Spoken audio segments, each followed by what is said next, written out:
എല്ലാവരുടെ ഉള്ളിലും കഥകളുണ്ടാകും. ആരോടും പറയാത്ത നിരവധിയായ കഥകൾ. നാളുകൾ ചെല്ലുന്തോറും പ്രായം കൂടുന്തോറും കഥകളുടെ എണ്ണവും കൂടിക്കൊണ്ടേയിരിക്കും. ഒരുപക്ഷെ അതുകൊണ്ടാകാം പ്രായമാകുമ്പോൾ തോളുകൾ കൂനിപ്പോകുന്നത്, നടത്തമൊക്കെ പതുക്കെയാകുന്നത്. സുവിശേഷത്തിൽ തളർവാദം പിടിപെട്ട ഒരു മനുഷ്യനെക്കുറിച്ച് പറയുന്നുണ്ട്. 32 വർഷമായി ബെത്സീദ കുളക്കടവിലായിരുന്നു അയാൾ.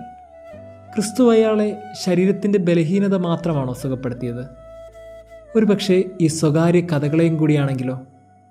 ഒരിക്കലും ഓർക്കാൻ പോലും ആഗ്രഹിക്കാത്ത നിരവധിയായ നൊമ്പരങ്ങൾ കൊണ്ട് ആ ശരീരം തളർന്നു പോയതാണെങ്കിലോ? പ്രിയമുള്ളവരെ, ജീവിതത്തിൽ ഒത്തിരിയേറെ സ്വകാര്യ നിമിഷങ്ങളും കഥകളും ഉണ്ടാകാം.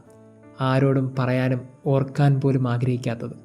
ക്രിസ്തുവിന് മുമ്പിൽ ചില സ്വകാര്യതയ്ക്ക് ഇടം കൊടുത്താൽ പിന്നീട് എന്നേക്കുമായുള്ളൊരു സൗഖ്യത്തിനും ഇടമുണ്ട് എന്ന് മറന്നു പോകരുത്.